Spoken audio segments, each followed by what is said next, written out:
ఆత్మలోని శాంతము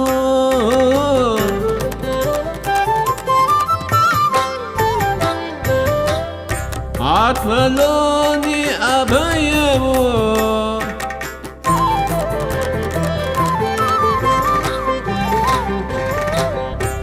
ఆత్మలోని శాంతము అని అభయము ఆత్మలోని శాంతము. జ్ఞానస్వరూపులకు స్వాధ్యాయ ప్రియులకు హనిత నమస్కరిస్తూ 21వ రోజు new energy by D Revathi Devi గారు కొత్త భూమి ఆవిర్భావం గురించి తెలియజేస్తున్నారు. మాస్టర్స్, మనము న్యూ ఎనర్జీ అసెన్షన్ 2 ఒకే రోజున మార్నింగ్ ఇది ఈవినింగ్ అది వింటున్నాము. ప్రతి ఒక్కరూ చాలా చక్కటి స్పందనను తెలియజేస్తున్నారు. ఇప్పుడు అవసరమైన జ్ఞానాన్ని మనల్ని నడిపిస్తూ మన కంటికి కనపడిన మహనీయులు ఈరోజు మనకి ఇది అందించినందుకు, మనం అందుకుంటున్నందుకు కూడా ఆనందంగా ఉంది. థ్యాంక్ యూ వెరీ మచ్ అండి. కొత్త భూమి ఆవిర్భావం, న్యూ ఎనర్జీ ఏర్పడడం మొదలైంది. భూమి మీద వాస్తవాలు విడిపోవటం అప్పుడే మొదలైంది. 3వ పరిధిలో మనకు కనిపించే భూమిలో నుంచే మరో కొత్త ప్రకంపనకు చెందిన మరో భూమి ఏర్పడడం మొదలైంది. శరీరంలో నుంచి ఆత్మ బయటికి రాబోయే ముందు గమనిస్తే 1-2 క్షణాలు భౌతిక శరీరాన్ని, పారదర్శకంగా ఉన్న ఆత్మను ఒకే చోట చూపిస్తుంటారు సినిమాల్లో. ఆ తర్వాత నెమ్మదిగా ఆత్మ శరీరం నుంచి యువతలికి రావటం కనిపిస్తుంది. అలాగే పాత భూమి నుంచి కొత్త భూమి ఏర్పడడం కూడా.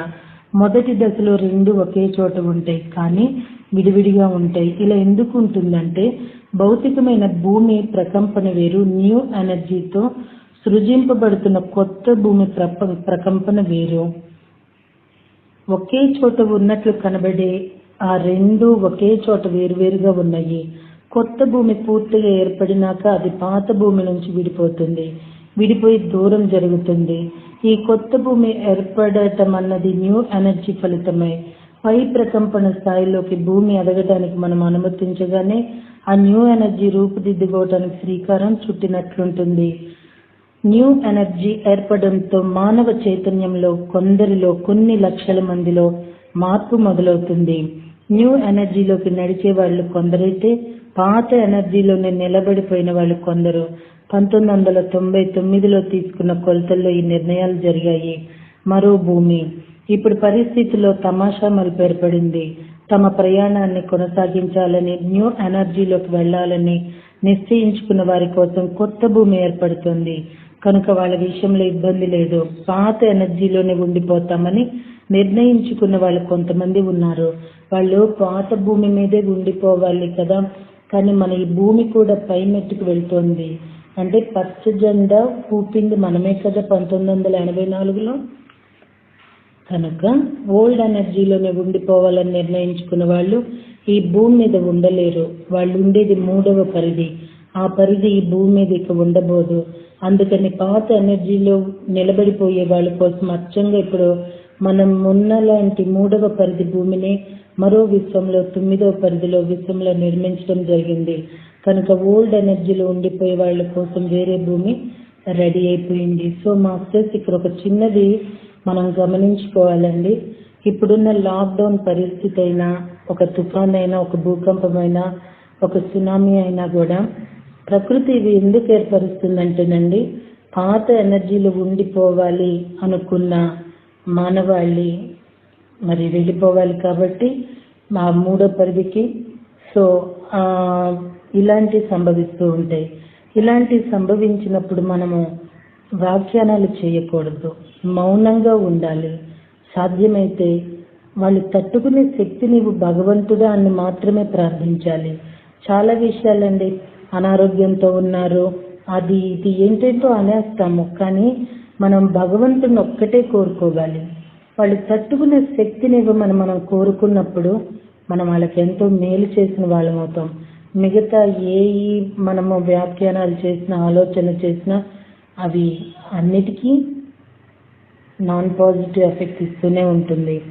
సో మానవాళి ఒక స్వాధ్యాయము పర్వంలో పుస్తకాలు చదువుతున్నప్పుడు పుస్తకం నుండి వస్తున్న జ్ఞానాన్ని అనేక రకాలుగా ఉంటుందండి. అక్కడ ఉన్న ఒక వాక్యము, దాని అర్థము అనేక విధాలుగా ఉంటుంది. అది నెమరు వేసుకోవటం అంటారు చూడండి. ఇది విన్నాక కానీ, బుక్ చదివినాక కానీ ఈ వర్డింగ్ ఇది ఏంటి అన్నప్పుడు దాని ఆంతరంగిక లోతు మనకు అర్థమవుతూ ఉంటుంది. పుస్తకం చదివి అవతల పారేయటం కాదు. కొంతమంది మేము ఈ బుక్ చదివేస్తాము, ఇంకెందుకు ఈ ఆడియోస్ వింటాం అనుకుంటారు. వాళ్ళని చూసి ఆవల వైపు వాళ్ళు కూడా నవ్వుకుంటారండి. ఎందుకంటే ఈరోజు చాలా మంది మేము బుక్స్ చదవలేమండి, మాకు అందుబాటులో ఉండవు, కానీ ఇట్లా ఆడియోస్ రావటం వల్ల మేము వినగలుగుతున్నాము, మాకు అవకాశం ఉన్నప్పుడు ఆ బుక్స్ కొని ఇంట్లో పెట్టుకుంటున్నాము అంటున్నారు. ఒక ఆడియో రూపంగా, ఒక పుస్తకం రూపంగా, ఒక మెసేజ్ రూపంగా మన దగ్గరకు వచ్చిందంటే నువ్వు మళ్ళీ సింహావలోకనం చేసుకో, మళ్ళీ ఇది నీకు అవసరము, దీనిని ఒక్కసారి విను లేకపోతే చదువు అని చెప్పడం అండి. ఇదే ప్రకృతి సింటమ్స్ అంటే. మనమేమో ఎరుక ఉండదు, ఏముండదు, ఇష్టం వచ్చినట్టు మాట్లాడేస్తామో, అలానే బాడీ ఇష్టం వచ్చినట్టు అయిపోతూ ఉంటుంది. కాదంటారా? సరికొత్త మానవ జాతి వాళ్ళు అటు వెళ్ళి మనం ఇటు వెళ్ళిపోతే మరో 1,00,000 సంవత్సరాల పైగా ఆయుర్దాయం ఉన్న ఈ భూమి పరిస్థితి ఏమిటి? జాలి పడాల్సిన అవసరం లేదు. ఈ భూమి కొత్తగా ఏ పరిధిలోకి వెళుతుందో ఆ పరిధిలో ఉండగలిగిన సరికొత్త మానవ జాతి భూమి మీదకి వస్తుంది. అది భూమి మీద 4వ మానవ జాతి అవుతుంది. వాళ్ళ రూపం మన రూపంలో ఉండకపోవచ్చు. అప్పటి భూ వాతావరణానికి అనుగుణంగా ఉంటారు వాళ్ళు.